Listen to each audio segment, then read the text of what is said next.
थोड़ी देर पहले कितनी रौनक थी यहां, और अब देखो कितना सोना सोना लग रहा है। रीमा के बिना तो घर सोना लगेगा ही, लेकिन ईश्वर की बड़ी कृपा है कि सब कुछ ठीक ढंग से हो गया। हाँ माँ जी, जिन्हें भी बुलाया था वो सब लोग आए और मेहमानों की खातिरदारी में कोई कमी भी नहीं रही। अब तो ईश्वर से यही प्रार्थना है कि रीमा सुखी रहे, वो दोनों हमेशा खुश रहे। सब किस्मत की बात है। मैं दुआ करती हूँ कि उसका नसीब मेरे जैसा ना हो।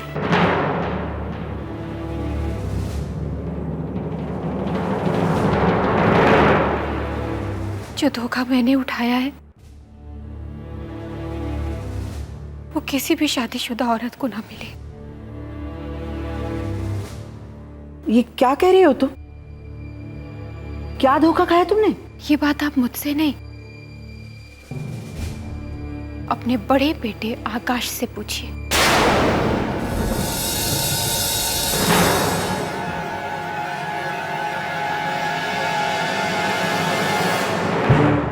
देख क्या रहे हो? बताओ ना सबको। मुझे नहीं पता तुम क्या कह रही हो। अच्छा, तुम नहीं जानते कि नीलिमा कौन है?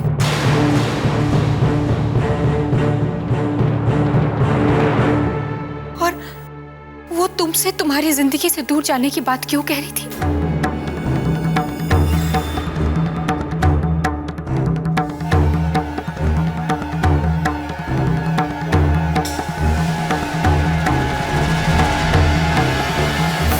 कौन नीलिमा? तुम किसकी बात कर रही हो रुक्मिणी? नीलिमा इंदु की दोस्त है। इंदु के साथ उसके ऑफिस में काम करती है। इंदु ने उसे भी बुलाया था शादी में, और मैंने वहीं पर सुना कि नीलिमा आकाश से इनकी जिंदगी से दूर जाने की बात कह रही थी।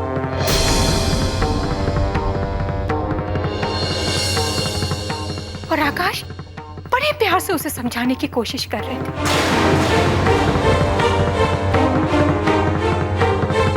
क्या रिश्ता है तुम्हारा उस औरत के साथ? चुप क्यों हो गए तुम? बताओ ना सबको। तीर्थ यात्रा का बहाना करके तुम उसी औरत से मिलने जाते थे ना?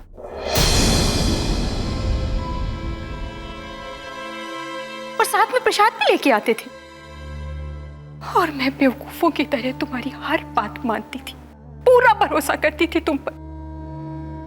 रातों को तुम लेट आते थे, तुम्हें तुम्हारा इंतजार करती रहती थी, लेकिन तुम उसी वक्त अपनी गर्लफ्रेंड के साथ गुलछर्रे उड़ा रहे होते थे, ऐश कर रहे होते थे उस कमीनी औरत के साथ।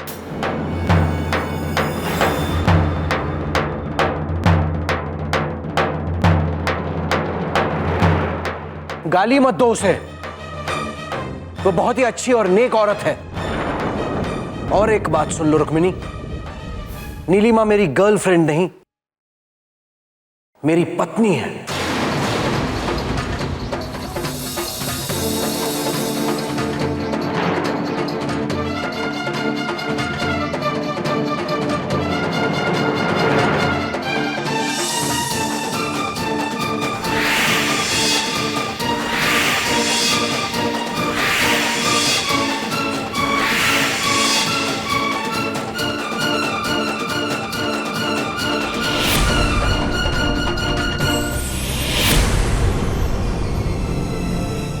नीलिमा को मैं तब से जानता हूं जब हम एक ही कॉलेज में एक साथ पढ़ा करते थे।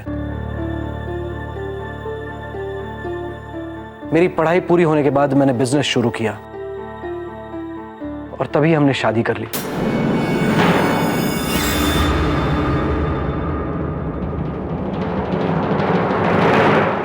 घर पर किसी को नहीं बताया मैंने, डर रहा था शायद बाबूजी इस ब्याह को स्वीकार न करें। मेरी गलती यह हुई कि जब उन्होंने मेरा रिश्ता रुक्मिणी के साथ तय किया तब मैंने कुछ नहीं कहा। मैं मानता हूं यह मेरी सबसे बड़ी गलती थी, अगर उसी समय मैंने सब कुछ बता दिया होता तो। और आज इतने बरसों के बाद तुम ये कह रहे हो कि मुझसे गलती हो गई?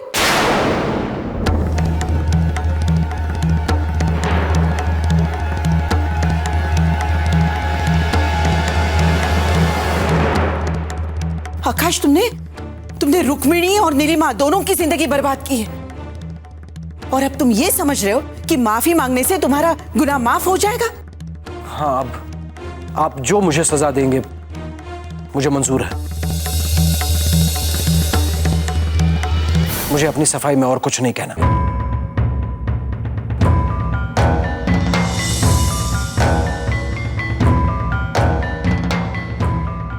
आकाश, सारी जिंदगी झूठ बोलते आए और अभी फिर से झूठ बोल रहे हो। अपने उस नाजायज रिश्ते पर पर्दा डालने के लिए बोल रहे हो कि तुमने उससे शादी की है, वो तुम्हारी पत्नी है। मैं झूठ नहीं बोल रहा रुक्मिणी, ये सच है। और हमारे इस रिश्ते को नाजायज कहने का तुम्हें कोई अधिकार नहीं है। हाँ, सारे अधिकार तो तुम मर्दों को है ना।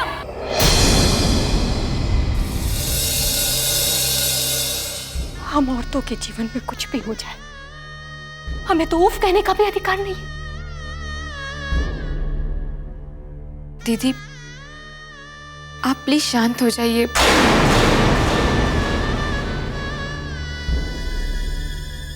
हिंदू, तुम क्यों हमदर्दी दिखा रही हो मुझे? तुम तो सब जानती थी ना अपने बड़े भैया और अपनी उस सहेली के बारे में। दीदी, ये सब कुछ मुझे नहीं पता था ना तुम्हें? मगर हिंदू, ऐसा कैसे हो सकता है? तुम्हारी तो वो बहुत खास दोस्त थी ना। तुम तो उसे राय देती होगी कि किस तरह मुझे रास्ते से निकालकर तुम अपने बड़े भैया के साथ लाकर उसे।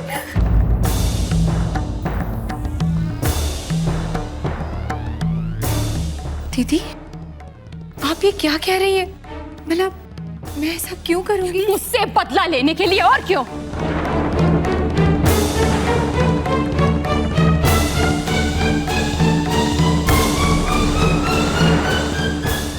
लेकिन इंदु, एक बात याद रखना, मैं उन औरतों में से नहीं हूं जो रो करके अपने मायके चली जाती हैं। तुम और तुम्हारी सहेली कान खोल के याद रखो, तुम कभी भी अपने मकसद में कामयाब नहीं होगी। ये क्या बकवास कर रही हो रुक्मिणी? हाँ, मैं तो बकवास कर रही हूं ना। और तुम्हारी वो, उसके तो मुंह से फूल झड़ते होंगे। फूल झड़ना किसे कहते मुझे पता नहीं, पर वो कभी किसी की बुराई नहीं करती, किसी को ताने नहीं देती, किसी का दिल नहीं दुखाती। वो हर लिहाज से एक बहुत ही अच्छी इंसान है रुक्मिणी। तो फिर यहाँ क्या कर रहे हो? जाओ ना उसके पास।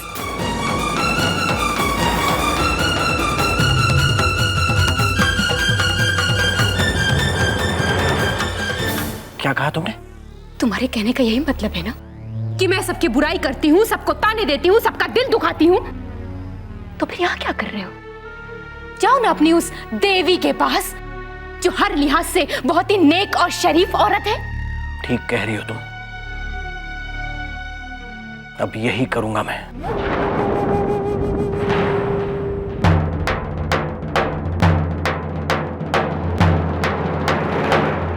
मैं अब चला जाऊंगा उसके पास, तुम भी आबाद रहोगी और नीलिमा की जिंदगी भी बर्बाद नहीं होगी।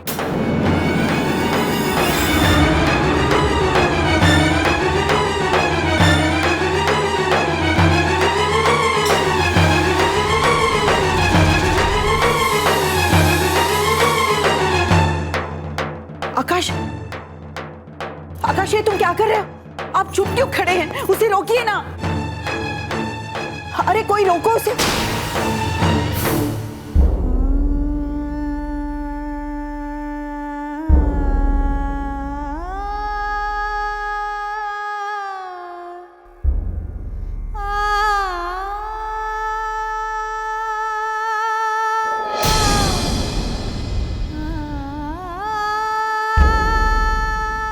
रुक्मिणी, उठो बेटा, अपने कमरे में चलो।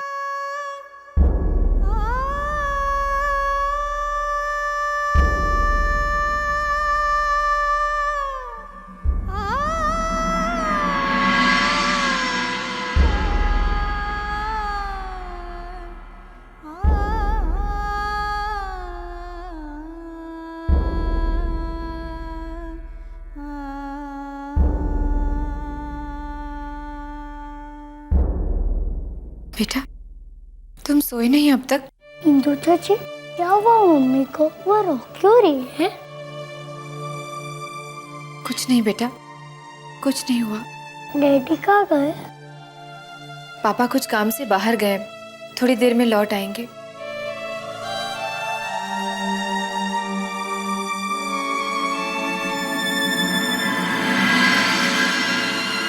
भैया बात सुनिए। भैया भैया ये क्या कर रहे हैं आप?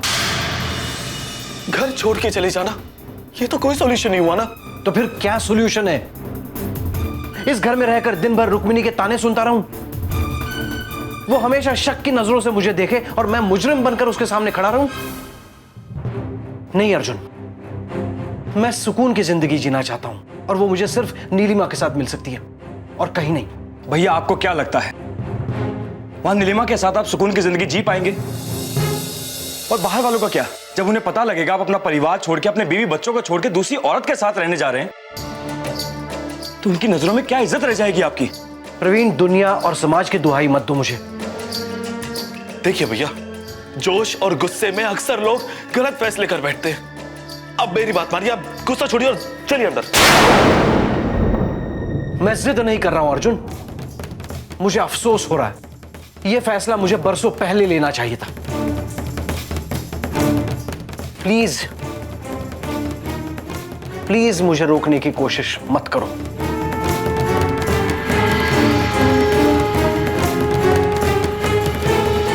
भाई भैया प्लीज बात तो सुनिए।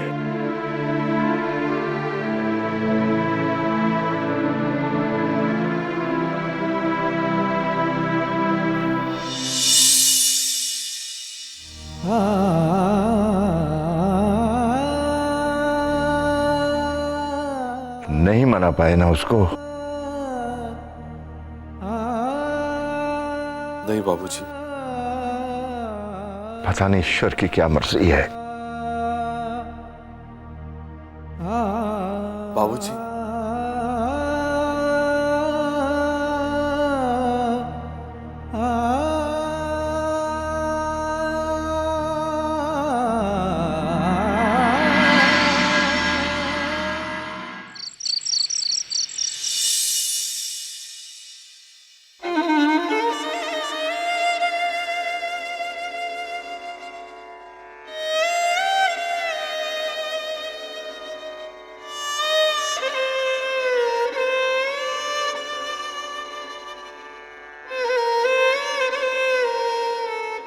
मैं जानता हूं इंदु, तुम्हारे मन में क्या चल रहा है, लेकिन तुम क्यों उदास हो रही हो?